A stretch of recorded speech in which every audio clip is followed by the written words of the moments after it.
우리 하나님의 말씀 골로새서 3장 18절 말씀 보시겠습니다.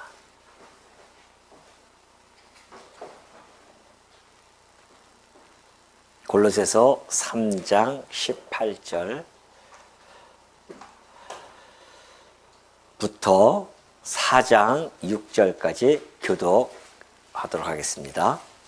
아내들아 남편에게 복종하라. 이는 주 안에서 마땅하니라.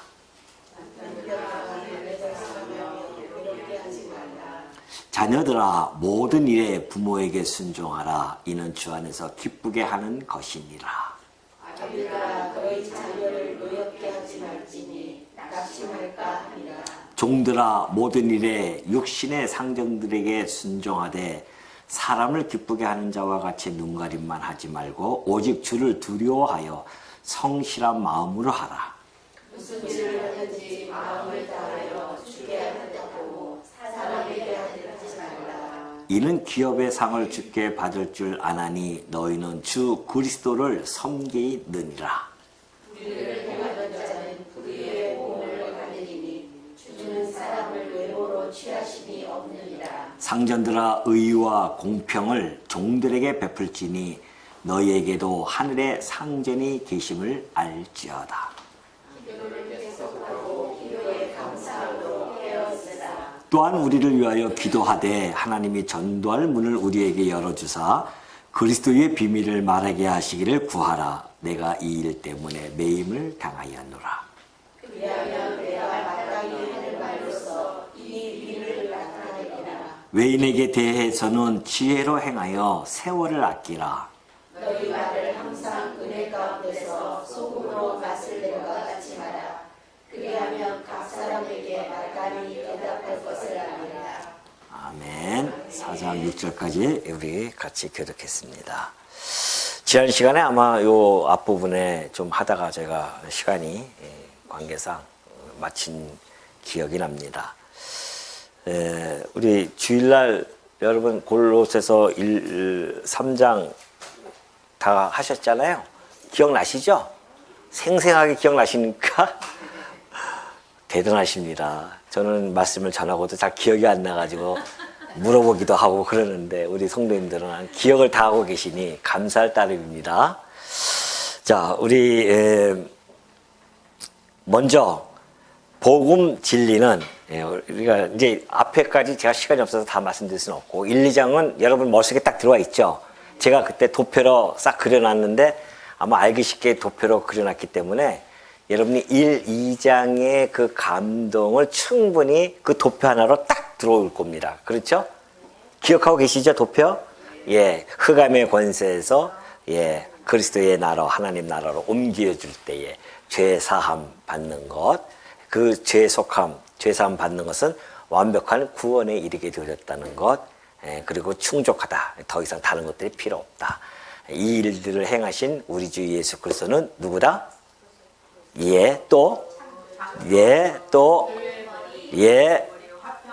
맞습니다.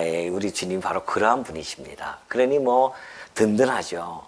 이것이 탄탄하게 이게 지금 이 복음이 이렇게 떠받치고 있습니다. 그래서 그런 복음은 우리로 하여금 생활의 원리를 규정해 줍니다. 알려주는 거예요. 생활의 원리를. 그래서 뭐 위의 것을 찾고 아래 것을 찾지 말고 생각하지 말고 뭐 이런 내용들을 쭉 해왔지 않습니까? 그리고 이제 오늘 이 3장 후반절에 가서는 이제 두 번째 복음은 그러죠. 자, 복음은 두 번째입니다. 복음은 성도 생활 실제를 새롭게 해주고 있다는 겁니다. 그러니까 복음이라고 하는 것, 복음이 자체가 그 능력이 있죠. 그래서 이 복음이 우리들의 생활의 실제를 새롭게 재편해 나간다는 것이죠. 어느 분야에서, 어느 구역에서 그렇게 해 나가고 있는가. 첫 번째는 뭐예요? 가정입니다. 가정이 재편이 되어요. 두 번째는 사회가 사회 생활이 완전히 우리가 구성이 잘 변화가 되어진다는 이야기죠. 재편이 되어진다. 그리고 세 번째는 이제 교회 이렇게 나눠져 있다는 거 아니겠습니까?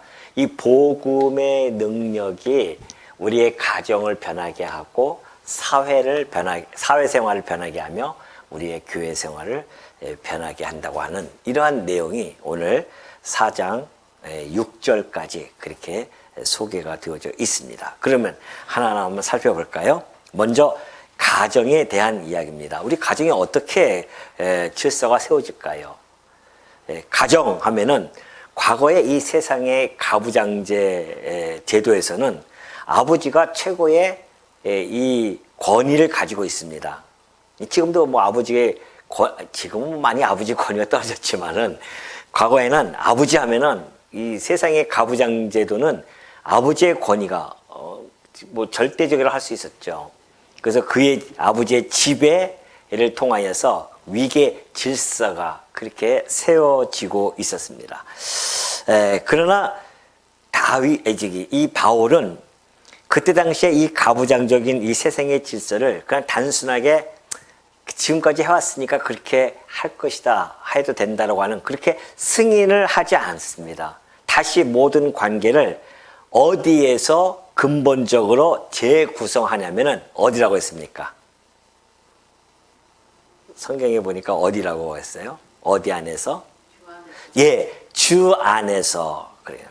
주 안에서 다시 재구성하는 그 바울의 그런 권면의 말씀이 나타나죠. 그래서 왜 그러면 어떻게 질서가 다시 세워지는가? 아버지가 가장이었었는데 참된 가정이 누구라고요? 예수 그리스도가 이제는 왕이 되어져서 그 가정의 왕이자 참된 가장이라는 겁니다.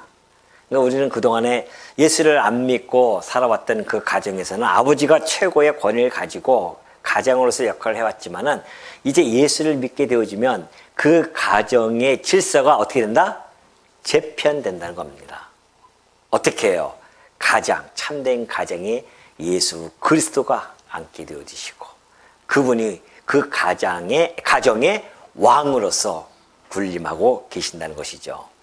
그렇기 때문에 세상에서 바라봤던 그런 가부장 제도는요, 그 아비에게 넓은 권한을 허용해 주고 있죠. 그렇기 때문에 심지어는 그 아비가 감정적인 그러한 폭력을 해도요, 그냥 허용을 해줍니다. 아버지가 당연하지, 그렇게 해야 되지 하면서 그렇게 허용을 해줬던 그러한 것이죠. 그런데 그리스도가 왕이 된 가정은 달라집니다. 어떻게 달라질까요? 아버지의 이 권리, 권한, 이것보다 앞서는 것이 뭐예요? 우리 그리스도의 왕이신 십자가를 통해 보여주신 그 사랑, 이것이 앞서게 되어지죠. 그리고 아버지가 지배하는 대신에 자기의 절제가 이루어질 수밖에 없어요. 내가 아버지인데 이놈아 하면서 그렇게 안 된다는 겁니다. 자기가 아버지지만은 가장이지만 표면적인 가장이지만은 실질적인 가장이 예수 그리스도라는 사실을 알고 있기 때문에 자기가 스스로 어떻게 됩니까? 절제할 수밖에 없는 거죠. 뭘 하더라도 실질적인 가장이신 그리스도에게 기도하고 그리스도에게 묻기도 하고 이러면서 그 표면적으로 맡겨주신 가장의 역할을 해나가는 것이지, 자기가 가장이라고 해서 자기의 이 세상은 그렇게 하잖아요. 절제 없이 자기의 권한을 사용하는 아버지. 네가 쉽게 아버지 말을 안 들어? 막 이러면서 해나가지만은 기독교 가정은 그렇지 않습니다. 완전히 재편이 돼요. 질서가 재편돼서 그리스도가 왕이시기 때문에 그의 명령, 그의 말씀, 그것을 끊임없이 묻고 가장은 그것을 실질적인 가정의 말씀을 듣고 전달해 주고, 이 과정 속에서 뭐가 나타납니까? 자기 절제가 나타나는 거죠. 그리고 자녀를 노엽게 하지 않는 그런 존중이 생겨나기 시작합니다.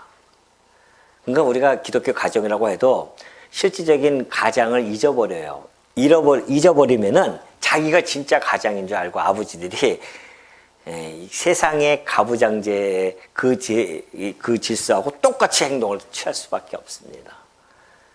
그러나 우리가 말씀을 제대로 깨닫고 복음이 그 가정 안에 침투해 들어와서 완전히 그 핵폭탄이 떨어지듯이 그 가정에 복음의 폭탄이 딱 떨어져서 깨닫게 되어지면 깨닫는 거죠. 아차, 내가 가장이 아니었구나. 이걸 깨닫게 되어지니까 자녀를 노엽게 하지 않고 이 자녀조차도 누구의 자식이다? 하나님의 자녀라는 사실을 깨닫고 내게 이 땅에 사는 동안 잠시, 그것도 뭐 긴 것도 아니잖아요. 잠시 동안 내게 맡겨서 이 아이를 잘 훈육하고 잘 가르치라고 내게 맡겨주셨구나 라고 하니 나도 하나님의 자녀예요.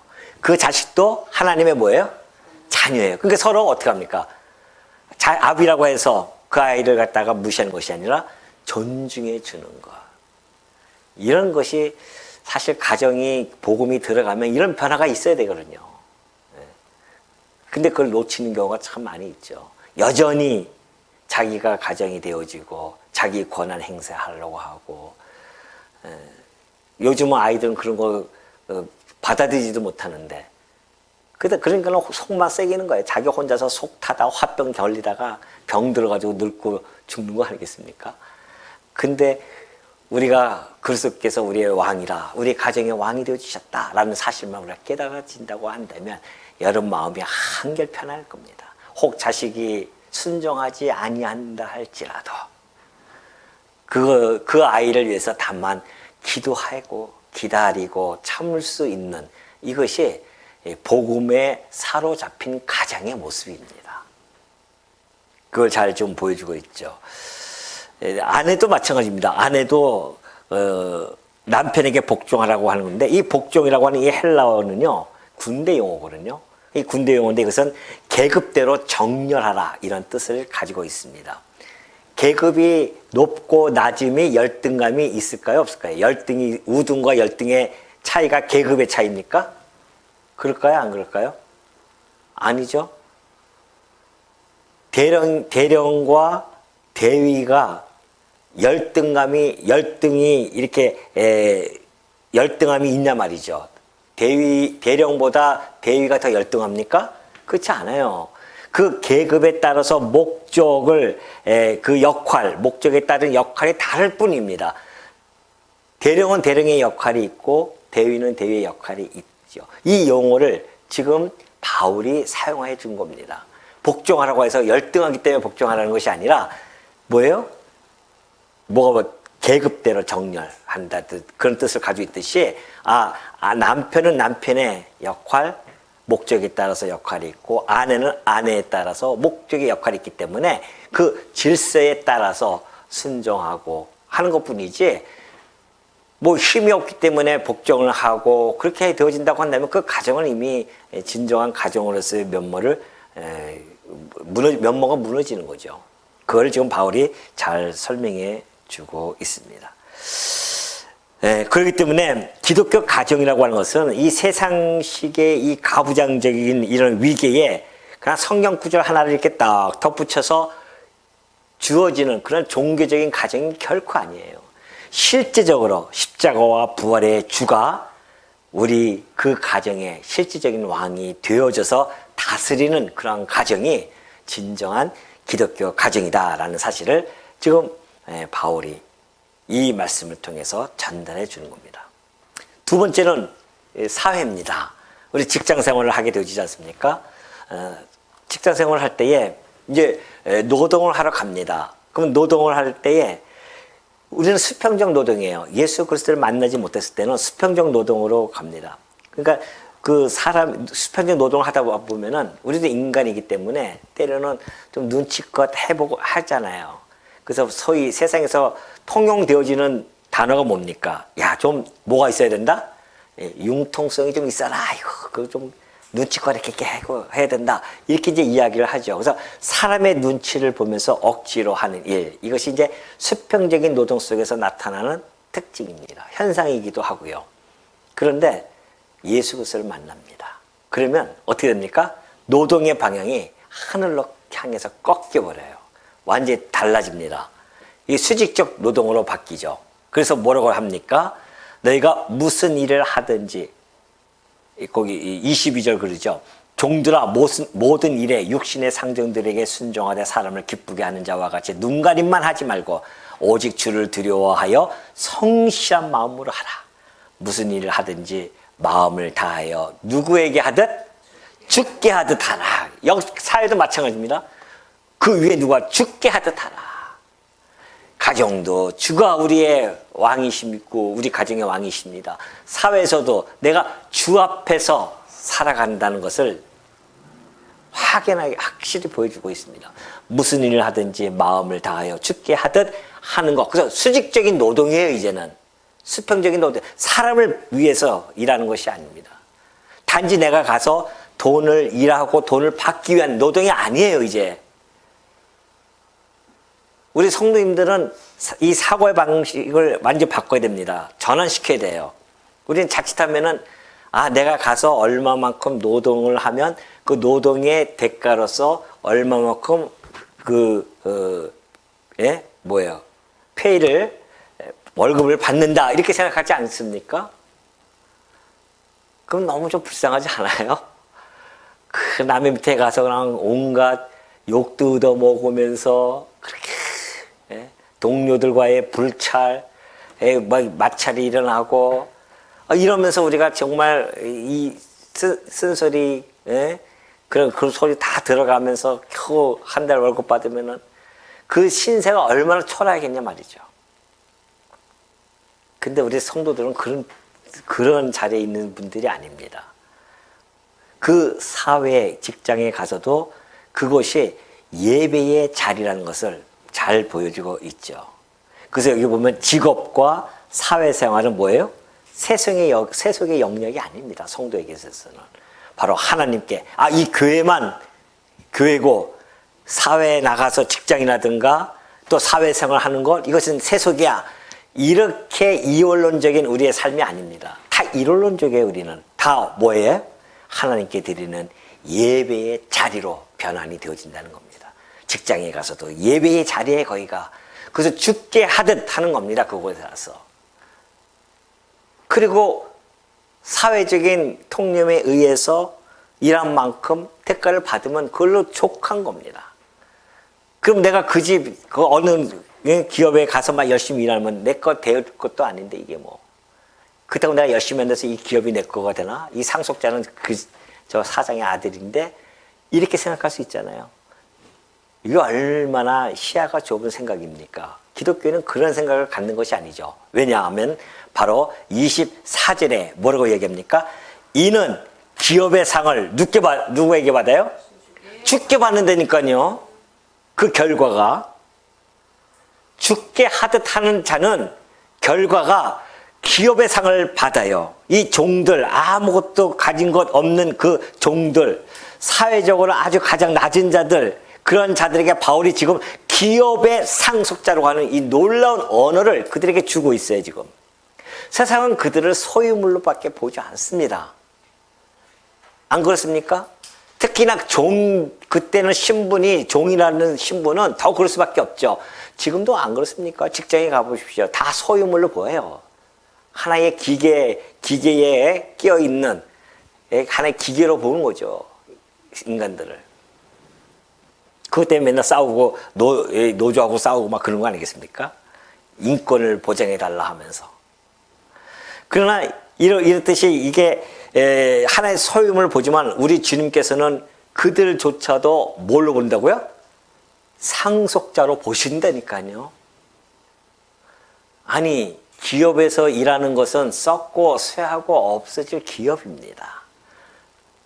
언제든지 없어질 그런 기업이에요. 흔들리는 기업이란 말입니다. 조금만 여파가 오면, 경제적인 여파가 오면 막 흔들릴 기업 아닙니까? 하나님이 그런 시시한 기업을 당신의 백성들에게 주겠냐고요.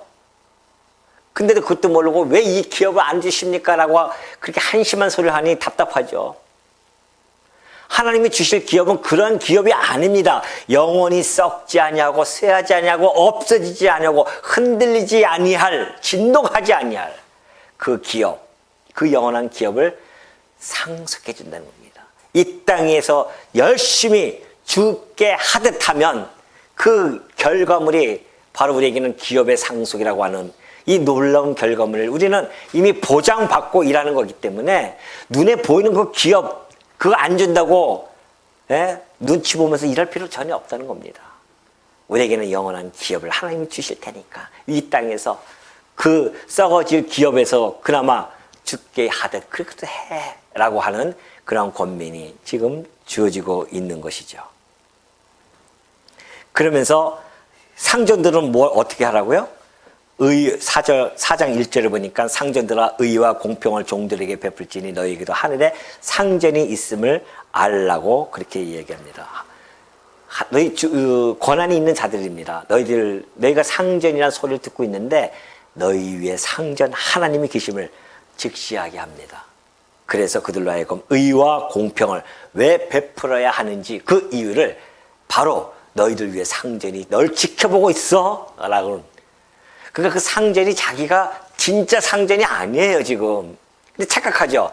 내가 일고는 기업이야. 내가 너희를 사용하는 사용자고 너희는 고용인이야. 그렇게 가지고서는 자기 마음대로 행하면 되는 줄 알고 얼마나 갑질을 하냐 말이죠. 그게 이 말씀을 몰라요. 그러니까 하늘에 상전이 있음을 모르니까 하나님께서 그 자를 통해서 지금 당신의 뜻을 펼쳐나가는, 그러면 너무 감사하고 황송해서라도 겸손하게 정말 그 고용인들을 얼마나 내 식구처럼 그렇게 해야 되냐 말이죠. 근데 요즘은 기독교인들도 더하면 더했지 모자라지 않다고 합니다. 기독교인들이. 왜 그럴까요? 복음을 제대로 깨닫지 못했기 때문에 그래요.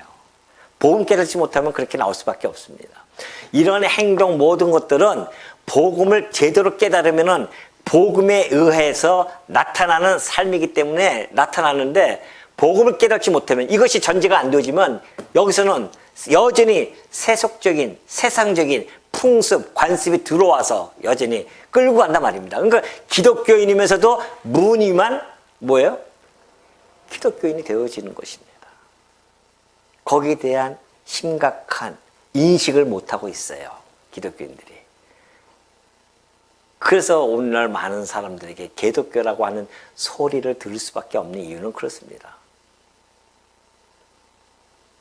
그만큼 우리가 이 말씀을 얼마나 깊이 깨달아야 되고 깊이 상고해야 되며 이 말씀이 내 삶 속에서 어떻게 작동이 되어지는지를 날마다 체킹하지 않으면은 그냥 말씀 따로 말씀 공부 열심히 해요.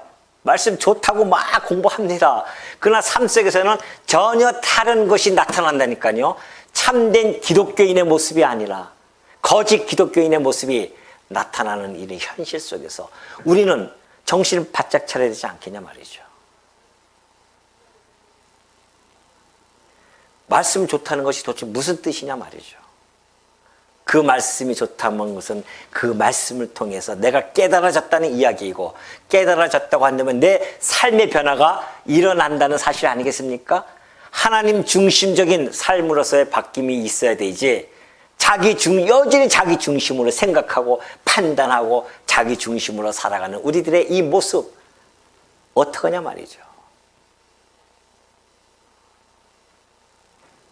우리가 이 말씀 앞에 얼마나 겸손하게 무릎 꿇고 생각하고 또 생각하고 기도하고 또 얼마나 기도해야 되는지를 우리가 이 말씀 안에서 지금 하나하나 살펴보고 있는 겁니다. 그리고 마지막 이 교회의 모습입니다. 교회의 모습은, 교회라고 하는 것은 닫힌 울타리가 아닙니다. 문이 꽉 닫혀 있는 곳이 아니잖아요. 교회는 확 세상을 향해서 열려 있습니다. 예수님께서도 마지막 그 유언이 뭐였었습니까? 예? 세상을 향해 가라. 이것이 마지막 유언이에요. 기독교는 그런 곳입니다.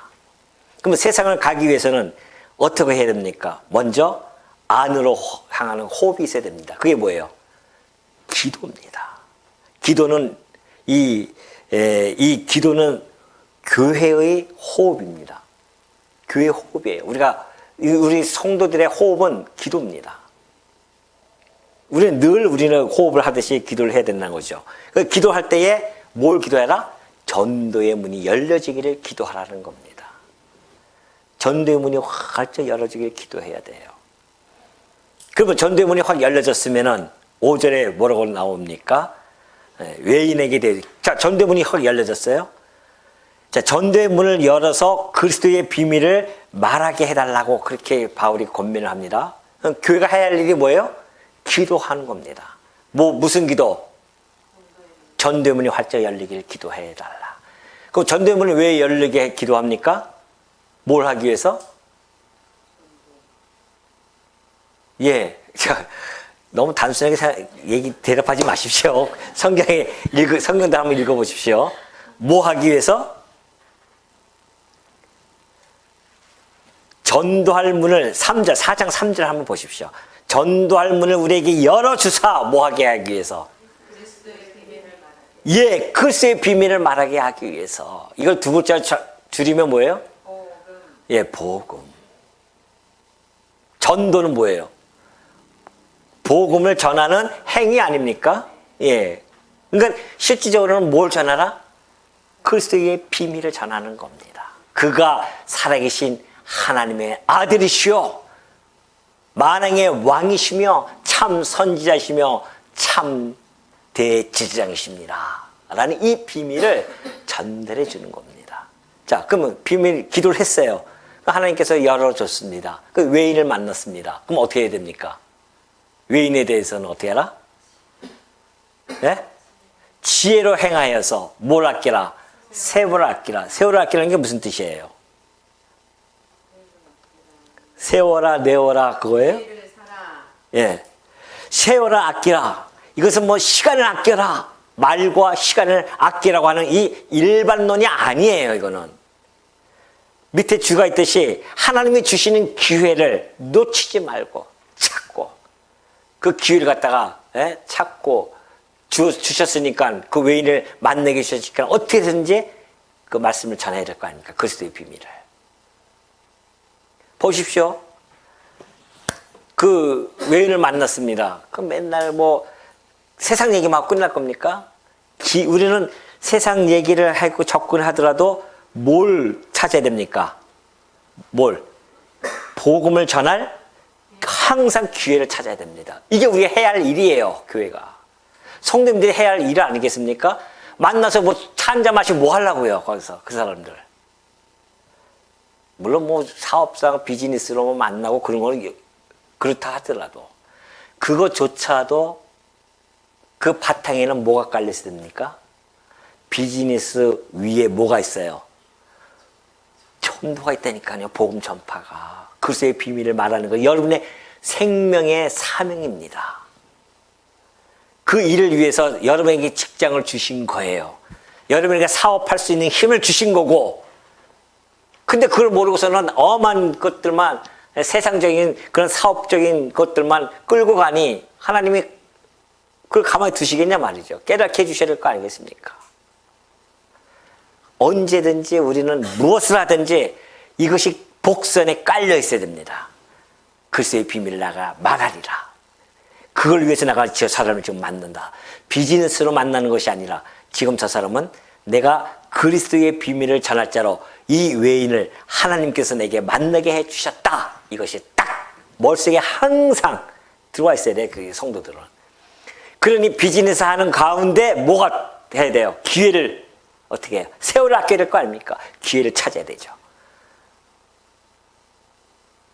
아니 비즈니스에서 그 사람이 아쉬워서 왔어요.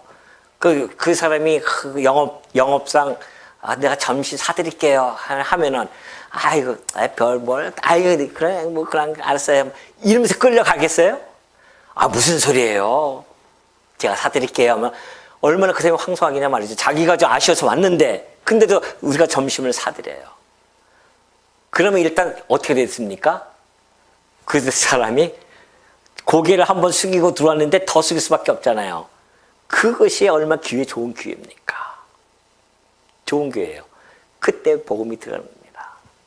그러니까 항상 어떻게든지 그래서 뭐래요? 세월을 아끼라는 그 명령 앞에 뭐가 있어요? 지혜로 행하라는 겁니다. 지혜로. 항상 지혜를 갖다 딱 생각해야지. 이제 여러분들 사시면 얼마 사신다고. 이제는 한 번씩 우리도 전도 좀 하고 살아야 될 거 아니겠어요? 누구라도 한 명이라도. 꼭 우리 교회 안 들어가도 상관이 없어요. 여러분의 사명, 복음을, 씨앗을 뿌리면은, 그리스도의 비밀을 전하면 그 역사를 성령께서 다 하고 계시니까 걱정하지 말고 뿌리란 말입니다. 돈은 못 뿌리더라도, 뿌릴 돈이 없으니까 돈은 못 뿌리더라도 그리스도의 비밀은 우리가 풍성하게 가지고 있잖아요. 가슴속에. 아멘. 예? 우리 여러분 직장을 왜 보냈었을까요? 왜 보냈을 겁니까? 여러분 직장에. 예? 돈 벌라고요? 돈 벌어서 먹고 살고, 먹고 싸고 하고 그렇게 살려고 돈을 우리가 하나님 보내셨습니까? 아니에요. 착각하시면 안 됩니다. 주객이 전도되면 안 돼요. 무엇이 우리가 주고 무엇이 객인지 정확하게 분별하셔야 됩니다. 우리가 그렇게 그렇게 허접한 그러한 존재들이에요? 하나님의 피값으로 산 존재들인데 그렇게 허접한 존재가 아니에요. 근데 그 아주 최고의 엘트의 이 요원들을 하나님께서 그냥 놀리시겠냐 말이죠. 그냥 할 일 없어서 그냥 저쪽에 가서 돈 벌고 월급 타고 와라. 그렇게 보내셨겠냐 말이죠. 비밀 요원들도, 비밀 요원들 보십시오. 자기의 그 임무를 수행하려고 얼마나 생명을 걸고서는 나라에서 주는 녹을 먹고 그 비밀을 요원 역할을 합니까? 세상에서도 그러할지언데 하나님께서 우리를 갖다가 그리스도의 비밀을 맡은 자들로서 그 비밀 요원으로서 우리를 세워주셨는데 어디에 가든지 무엇을 하든지 어느 자리에 있든지 내가 해야 할 일은 바로 무엇이다? 이거다. 날 피값으로 산 그리스도의 비밀을 내가 전달하리라. 귀에만 내가 포착하리라. 그냥 해야 되죠. 그래야 우리의 삶의 가치가 높아지는 거 아니겠습니까? 안 그러면 우리 삶의 가치를 어디서 찾냐고요. 세상에는 얼마나 잘 먹고 잘 살고 떵떵하면서 사는 사람이 많은데, 예?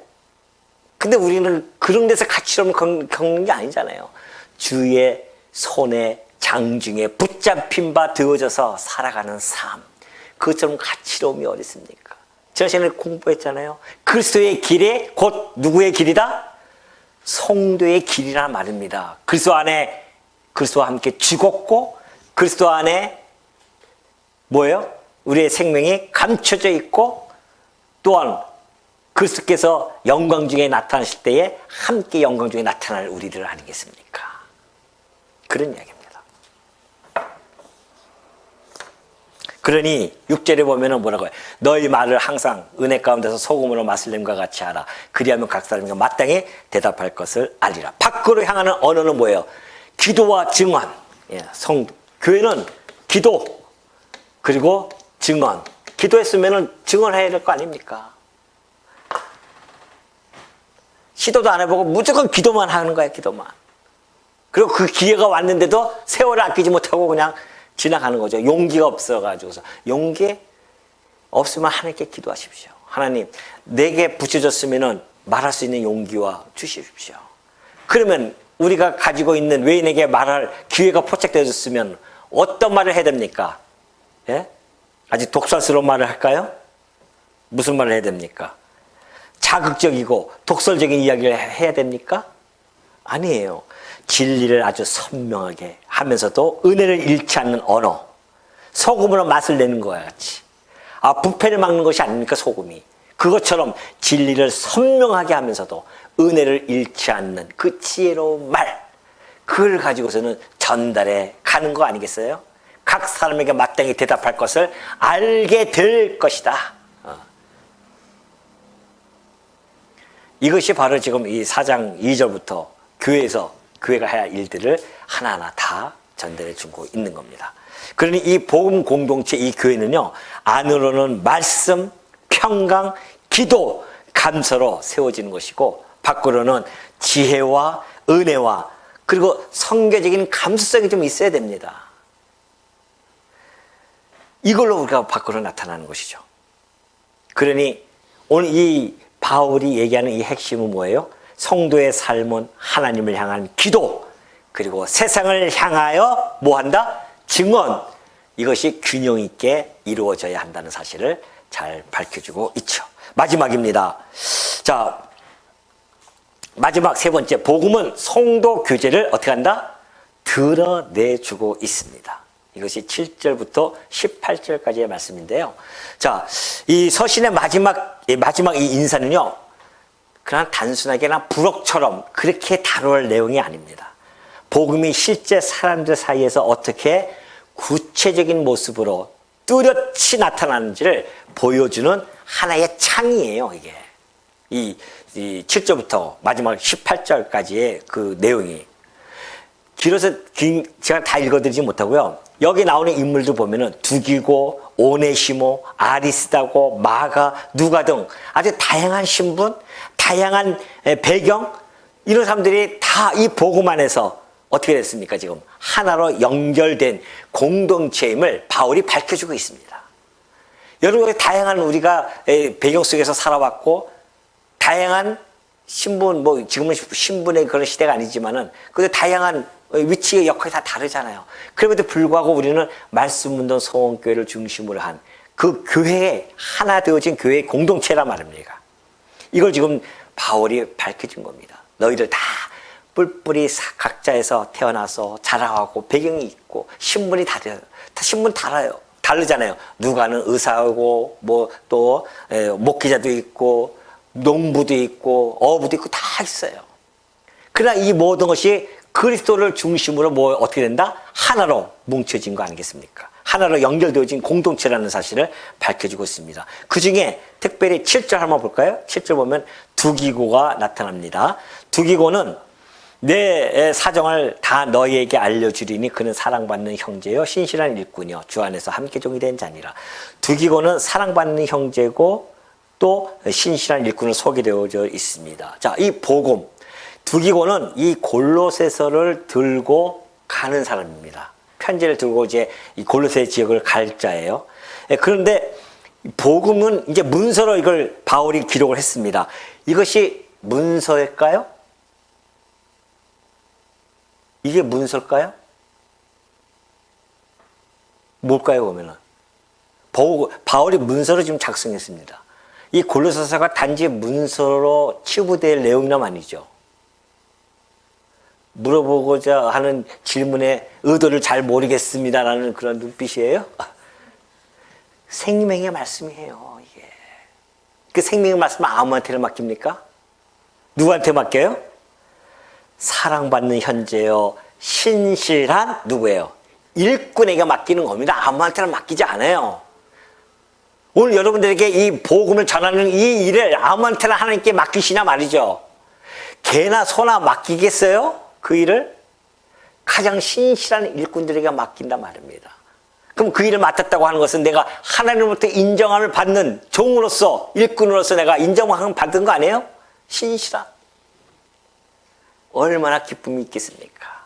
내가 하나님으로부터 인정을 받아서 신실한 일꾼으로 내가 인정을 받는구나. 그러니까 이 복음을 전달하죠. 이 두기고가 이 복음의 생명의 말씀을 전달하듯이 우리가 복음의 생명의 말씀을 전달하는 것은 우리에게 신실한 일꾼으로 하나님이 나를 봐주셨다는 거예요. 아이, 그거 한다고 돈 나와요. 뭐가 나와요? 어쩔 수 없죠. 그거는. 가치를 모르면 어쩔 수 없습니다. 12절 보십시오. 에바브라가 나옵니다. 에바브라는 성도가 하나님의 모든 뜻 가운데서 완전하고 확신 있게 서기를 위해서 씨름하며 기도합니다. 에바브라가 누굽니까? 골로새 교회의 뭐예요? 목회자였단 말입니다. 그 목회자는 골로새 성도들에게 하나님의 모든 뜻 가운데서 완전하고 확신 있게 서기를 위해서 늘 씨름하며 기도를 해요. 저도 이 에바브라와 같은 마음을 갖고자 늘 기도하고 노심초사 생각하고 있습니다. 우리 성도님들이 하나님의 모든 뜻 가운데서 완전하고 확신 있게 서기를, 흔들리지 않고 견고하게 세워지기를, 그렇게 위에서 시즘하며 기도하고 있습니다. 여러분도 위에 기도해 주시기 바랍니다. 참된 교제라고 하는 것은 바로 그러한 것입니다. 참된 교제는 그런 거예요. 성도와 성도 간의 교제, 목회자와 성도 간의 교제는 그런 교제입니다. 그러한 세상에서 보여지는 얕은 침묵이 아닙니다. 상대 이 성도들을 위해서 상대 이 성도를 하나님 앞에 정말 견고하게 세우고자 하는 그런 영적인 수고, 이것이 바로 참된 교제입니다. 성도들끼리의 교제. 서로 세워주려고 하는 것이 참된 교제예요. 어떻게 하면 그 상대편을 깎아내리려고 하는 그런 것은 참된 교제가 아니에요. 그건 세상의 교제입니다. 세상의 교제는 어떻게든지 남을 깎아내리려서 자기를 내세우고 하자. 그러나 그 깎아내리는 것이 왜 그 근본은 뭐예요? 시기와 질투야. 그것이 이 세상에서는 팽배하게 깔려져 있습니다. 교회는 그런 곳이 아닙니다. 교회 안에 자꾸만 그런 것을 가지고 오는 것이 문제입니다. 교회는 그런 것이 아니에요. 그 성도와 성도가 미워한다? 시기하고 질투하는 그 모습입니다. 그것은. 안 그러면 미워할 필요가 없죠. 내가 저 사람보다 못해 이런 걸 생각하니까 시기하고 질투하니까 자꾸 미워하고, 미우다 보니까 나를 갖다가 딴 사람 성도한테 가서 이 성도를 갖다가 깎아내리게 하고, 그 성도들이 들으면서 그 뭘 줄 아십니까? 다 알아요. 아이고, 너나 잘해라. 속으로 다 그러면서 예 하지, 속으로는 너나 잘해라. 너 보니까 뻔하다. 이렇게들 생각하시지 안 그렇단 말입니다.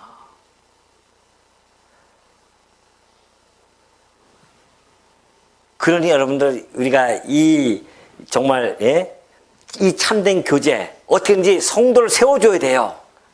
그 성도는 이런 장점이 있어요. 이 성도는 이런 장점이 있습니다. 그렇게 세워주는 것이 성도 간의 참된 교제지. 깎아내는 것은 참된 교제 아닙니다. 그건 자기가 잘난 척 하는 것 같지만 안 그래요. 하나님 다 아셔요. 반드시 그거는 하나님이 징계를 합니다.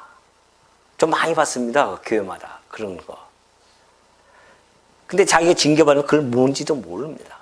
그럴 경우가 많이 있죠. 그렇기 때문에 우리가 늘 조심해야 돼요. 참된 교제는 바로 이런 거구나. 정말 하나님의 뜻 가운데서 완전하고 확신 있게 서기를 갖다가 위해서 늘 기도해주고, 그리고 함께 교제를 통하여서 어떻게 세워주려고 하고, 이것이 교회의 아름다운 모습이고 그리스도께서 이 교회를 세우신 목적이자 추구하는 방향 아니겠습니까? 바울은 이 편지를 다른 교회와도 돌려 읽게 해주고 있습니다. 회람되는 편지예요. 단순하게 돌려 읽어라, 그런 회람하는 그런 뜻이 아닙니다.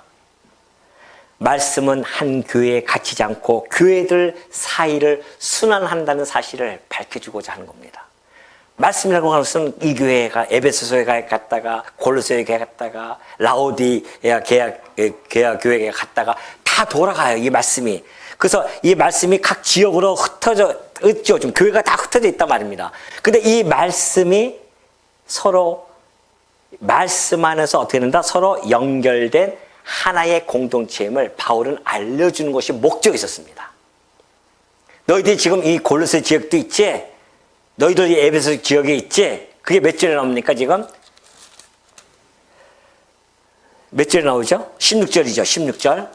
16절 보면 이 편지를 너희에게서 읽은 후에 라오디게아인의 교회에게도 읽게 하고, 또 그 교회로부터 오는 편지를 너희도 읽으라 그러죠. 그게 무슨 뜻입니까?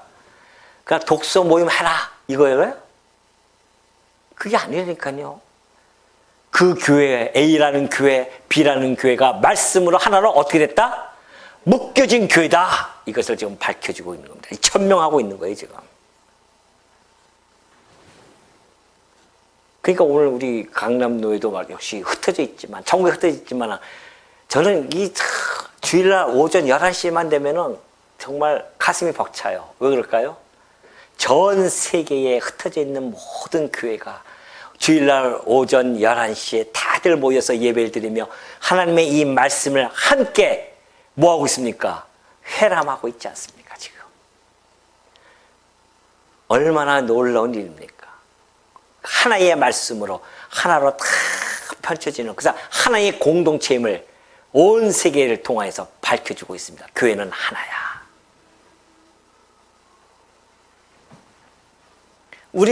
그러니까 우리는 다 뭐예요? 우리는 다 지교회예요, 지교회. 본교회는 어디예요? 예? 본교회가 어디 있어요? 아이고, 그 전에 누가 물어보니까 본교회니까 창화중앙교회예요. 나 진짜 답답해서. 예수님이 뭐라고 했습니까? 나는 나 포도나무여 너희는 가지다 해서 지교회가 그래서 나온 거예요. 지교회가. 그리스도에게 붙여져 있는 교회가 지교회라는 뜻입니다. 강남에서 우리가 지교회 하는 것은 장안중학교가 본교회고 우리가 지교회가 아니라 그리스도께서 본교회고 우리는 그의 지교회여라. 그래서 우리 세계적으로 다 지교회예요. 세계가 다. 그렇게 우리는 통용으로 그렇게 사용하고 있는 거 아니겠습니까? 그래서 지금 이 교회가 하나임을 밝혀주고 있고, 우리가 하나 좀 살펴볼 것은 9절에 한번 보겠습니다. 9절 보니까요. 뭐라고 적혀 있습니까? 신실하고 사랑을 받는 형제 오네시모를 함께 보내노니 그는 너희에게서 온 사람이라. 그들이 여기 일을 다 너희에게 알려주리라. 그래요. 뭐라고 합니까? 오네시모를 뭐라고 표현해요? 오네시모를 과거에는 뭐였었는데요? 그가 도망친 노예였었습니다. 근데 지금은 바울이 그를 뭐라고 얘기합니까? 신실하고 사랑받는 형제라고 그렇게 소개해주고 있어요. 3장 11절 말씀이 뭐예요? 3장 11절. 거기에는 어디에? 교회에는 헬라, 유대, 할례, 무할례, 야만인, 스구디아인, 종, 자유인, 차별이 있어요, 없어요? 없다는 것을 지금 이 3장 11절의 말씀을 선언하는 것이 바울이 여기서 선언해주고 있는 겁니다. 그는 과거에 노예였지만 이제는 그리스도 안에서 신실하고 사랑받는 현재야. 종이나 자유인이나 차별이 없어. 이제는 이 교회는 이 복된 소식을 전해주는 겁니다. 결국은 이 3장 11절의 말씀이 이 4장 안에서 지금 하나하나 실제 관계 속에서 지금 실현되고 구현되어져 있는 모습을 보여주는 것이 이 4장의 후반부의 내용입니다. 앞에 있는 내용이 이렇게 이루어지고 있단다. 이거죠. 그러면서 마지막 문안이 뭡니까? 18절이 나 바울은 친필로 문안하노니 내가 매인 것을 생각하라. 은혜가 너희에게 있을지어다. 그래요. 마지막 문안이죠. 내가 매인 것을 생각하라. 그건 무슨 이야기입니까? 너희들 내가 지금 매였다. 왜? 골로새서는 지금 감옥에서 기록했단 말입니다. 내가 지금 매여 있어. 바울이 지금 단순하게 내가 불쌍해. 뭐 동정을 요청하는 걸까요? 아닌 걸 알죠? 그럼 뭘까요, 그러면은? 왜 매인 것을 여기서 마지막에 이야기했을까요? 왜 그럴까요? 복음이라고 하는 것은 대가를 지불하며 전진해 왔다는 것을 기억하라는 겁니다. 내가 이 시간까지 복음을 전해서 왔는데 그 복음에는 반드시 대가가 있어. 그러면서 전진해 오는 것이 대가 없이 전진해 옵니까? 수많은 순교자들의 피값이 있었고요. 이 복음을 전하면서 때로는 매도 맞고 조롱도 당하고 핍박도 당하는 그런 대가가 이 복음에는 대가가 반드시 따른단 말입니다. 그러니 너희들도 그 대가를 무서워하지 말고 희생할 것을 두려워하지 말고 아까워하지 말고 주를 위하여 너희의 모든 것을 어떻게 해요? 드려야 되는 거 아니겠습니까? 우리가 그것을 기억하라는 겁니다. 그러면서 마지막 단어를 고난이 아닌 무엇으로 마무리합니까? 은혜가 너희에게 있을지어다. 마지막에 은혜로 맺습니다.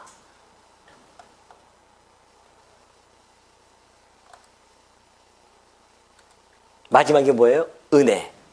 나의 매임을 기억하라. 은혜가 너에게 있을지어다. 복음의 마지막 단어는 고난도 아닙니다. 그렇다고 묶여있는 사슬도 아니었었어요. 거대한 제국도 이야기하지 않습니다. 인간의 연약함도 이야기하지 않습니다. 바울의 마지막 그 생명의 말씀의 마지막은 오직 은혜입니다. 은혜는 것이요. 이것이 바로 복음의 세계입니다. 복음의 끝은 항상 은혜로 마무리 짓는 겁니다. 자, 오늘 우리는 1절서부터 4장까지 쭉 훑어봤습니다. 물론 좀 짧은 시간이지만 아쉬운 것도 있지만 언젠가 한번 제가 골라서 다시 한번 몇 년 후이라도 다시 한번 찬찬히 살펴보고자 합니다. 우리는 오늘 결론적으로 보면은 성도의 삶은 자기 힘으로 자신을 고쳐가는 일이 아님을 잘 밝혀주고 있습니다. 그리스도 안에서 새롭게 된 사람이 드러내는 삶이 성도의 삶이라는 것을 바울은 전달해주고 있죠. 위의 것을 찾는다고 하는 것은 현실을 버리라는 말이 아니라는 것입니다. 현실의 참 주권자가 누구인지를 바로 알라는 그러한 말씀을 전달해주고 있습니다. 가정, 직장, 기도와 교제, 이 모든 것들은 그리스도께서 당신의 통치가 이 땅 위에 펼쳐지고 드러나는 자리임을 지금 계시해주고 있습니다. 우리의 모든 삶의 열매, 그리고 성도의 모든 교제의 아름다움, 오직 은혜로 우리를 구원하신 하나님의 역사에서 나온 것이라는 것을 우리는 이 말씀을 통해서 다시 한번 깨닫게 되어집니다. 그렇기 때문에 모든 영광은 하나님께로 돌아가야 될 것입니다. 그렇죠? 그리고 모든 찬송은 누구에게? 어린 양 대신 예수 그리스도께 올려드려야 된다는 것. 우리 모두가 이 은혜 안에 굳게 서 가지고서는 굳은 믿음의 생활을 통해서 오직 하나님께 영광 돌리는 그러한 성도들이 되시기를 주님의 이름으로 축원합니다. 네, 기도하시겠습니다.